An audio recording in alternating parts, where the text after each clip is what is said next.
नमस्कार दोस्तों, मैं हूं ब्रजेश कुमार। दोस्तों, यह कहानी आपके होश उड़ा देगी। चलिए शुरू करते हैं। इसमें सूरत शहर के एक ऐसे केस के बारे में हम बात करेंगे जिसमें एक शिक्षिका अपने ही स्टूडेंट के साथ प्यार में पड़ जाती है और फिर 11 साल के एक बच्चे के साथ रिलेशनशिप में हो जाती है। आज से लगभग करीब 1 से 2 हफ्ते पहले सूरत के एक पुलिस स्टेशन में रिपोर्ट दर्ज कराई जाती है जिसमें आरोप लगाया जाता है कि एक दंपति का बेटा पिछले 1 दिन से बिल्कुल फरार है और वो जब फरार हुआ था तो उस वक्त वो ट्यूशन पढ़ने के लिए अपनी ट्यूशन टीचर मैडम के पास गया हुआ था, यानी कि दोस्तों मैडम रिया के पास गया हुआ था। दोस्तों, ट्यूशन टीचर के पास जाने के बाद उनका बेटा बिल्कुल वापस नहीं आ पाया और उन्हें शक है कि इस घटना में उसी ट्यूशन टीचर का हाथ हो सकता है। इसमें कोई शक नहीं है क्योंकि उसके हाव भाव पिछले कुछ समय से बिल्कुल परिवर्तित दिखाई दे रहे थे। जो लड़का वो स्कूटी से अपने ट्यूशन टीचर के पास आया जाया करता था और कुछ ऐसी उसकी फोटो भी वायरल हुई है, लेकिन दोस्तों उसकी उम्र बेहद कम है और इस वजह से कुछ गाइडलाइन, कुछ कानूनी की वजह से हम उसे आपको दिखा नहीं सकते हैं। दोस्तों, 25 अप्रैल की दोपहर के करीब लगभग दोनों कुछ कपड़े पीठ पर टांगे हुए दिखाई देते हैं और कई जगहों पर तो कई गलियों में, मोहल्लों में उनकी सीसीटीवी वीडियो भी देखी जाती है। दोस्तों, पुलिस आश्चर्यचकित हो जाती है कि आखिरकार हो क्या रहा है।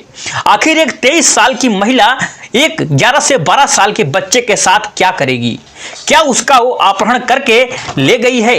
अपहरण का ही मामला दर्ज होता है, लेकिन दोस्तों जब पुलिस जांच में जैसे जैसे बढ़ती है वैसे वैसे दिन बीतते हैं और उसके बाद एक दिन बहुत ही बड़ा खुलासा होता है जो पुलिस वालों के पैरों के तले बिल्कुल जमीन तक खिसका देता है।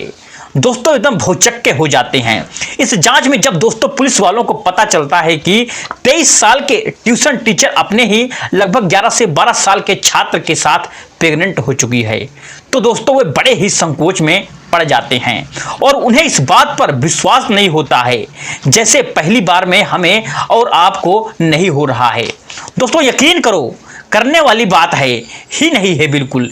इसी तरीके की दोस्तों चर्चा पुलिस स्टेशन में चल रही है और इसलिए पुलिस वालों ने दोस्तों बिल्कुल एकदम उठाया और उन्होंने निर्णय लिया कि हम डीएनए जांच करवाएंगे, यानी कि दोस्तों जो पैदा होने वाला उसका बच्चा होगा आखिर उसका बाप कौन है। जब दोस्तों डीएनए टेस्ट के लिए सैंपल कलेक्ट किया जाता है और उस वक्त पुलिस वाले अब उस छात्र से यहाँ तक की पूछताछ करते हैं और उसे बाकायदा अपने थाने में ले जाया जाता है और उसको बिल्कुल आमने सामने दोनों को बैठाया जाता है और कुछ ऐसे सवाल घुमा फिरा कर पूछे जाते हैं ताकि वह छात्र बिल्कुल भटक जाए, क्योंकि उस बेहद कम उम्र का लड़का, लेकिन जब सवालों की फहरिस्त लंबी बनती है तो उसमें एक भी जवाब पुलिस वालों को ऐसा नहीं लगा कि यह झूठ बोल रहा है। यानी कि दोस्तों वह छात्र, पुलिस वाले हैरानी में पड़ जाते हैं कि वह एक दूसरे से बातचीत करते हैं कि ऐसा कैसे हो सकता है, ऐसा संभव कैसे हो सकता है। इसके लिए इनसे सारी डिटेल पूछी जाती है और इधर डीएनए जांच के लिए सैंपल भेज चुका है। लैब में दोस्तों एक तरफ जांच चल रही है और दूसरी तरफ पूछताछ चल रही है। दोस्तों, पुलिस की तरफ से इन दोनों से सवाल होता है कि आखिर तुम दोनों पहली बार मिले कब थे? जवाब में दोस्तों शिक्षिका बताती है कि हमारी मुलाकात तब हुई जब वह मयंक मेरे स्कूल में पढ़ने के लिए आया हुआ था और मैं एक प्राइवेट स्कूल टीचर थी और मेरा छात्र जो है वो कक्षा 5वीं का और उस समय छात्र था। इसको जब मैंने देखा उसी वक्त से मुझे लगा कि इससे बातचीत करनी चाहिए, मेरा इरादा बन गया। लेकिन बड़ी अजीब सी बात है, सोचिए कि क्या अब किसी को इस बात पर भी भरोसा होगा कि या नहीं होगा। और वह अपने बच्चों को अगर स्कूल में छोड़ते हैं और वहाँ पर अगर टीचर पढ़ाने वाली हो या फिर क्यों ना कोई और शिक्षक ही हो, क्या अगर इस तरीके से घटनाएं होंगी तो लोगों को अब स्कूल पर भी यकीन होगा? हमेशा के लिए दोस्तों यहाँ तक कि शक बना रहेगा। लोगों को दोस्तों क्या ट्यूशन टीचर पर भी यकीन होगा? शायद भरोसा कम हो जाएगा। यही कारण है दोस्तों। कक्षा 5वीं का जब जिक्र होता है तो पुलिस वाले उसे टोकते हैं और उसे कहते हैं क्या इतना छोटा जवाब मिलता है। हाँ, उसी समय मुझे लगा कि मयंक से बातचीत करनी चाहिए और फिर दोस्तों धीरे धीरे बातचीत का सिलसिला शुरू होता है और फिर मयंक के दोस्तों माता पिता से यह कांटेक्ट करती है और उन्हें कहती है कि यह होनहार बच्चा है, इसको मेरे यहाँ ट्यूशन पढ़ने के लिए तुम भेज दो, यह आगे चलकर कुछ बड़ा काम करेगा। और आज से करीब 2 साल पहले बैंक के माता पिता इस बात पर राजी हो जाते हैं उसे दोस्तों, क्योंकि जो शिक्षिका है वह उनके घर के अगल बगल ही रहा करती थी और इस वजह से उसे ट्यूशन के लिए भेजा जाने लगा हुआ था। मैं तेज तरह था और वह स्कूटी से आने जाने लगा हुआ था। दिन पर दिन जैसे जैसे वह आता जाता वैसे वैसे जो शिक्षिका है वह गलत तरीके से टच करती और गलत इशारे करती, यहाँ तक कि गलत तरीके से बातचीत भी करती और दोहरे अर्थों वाले शब्दों को हमेशा वह बच्चे से बात करती, उसको बोलती और धीरे धीरे दोनों में दोस्तों प्यार परवान चढ़ने लगा। और एक तरफ बेहद कम उम्र का छात्र और दूसरी तरफ वो शिक्षिका जिसकी उम्र महज 22 साल तक वक्त हुआ है।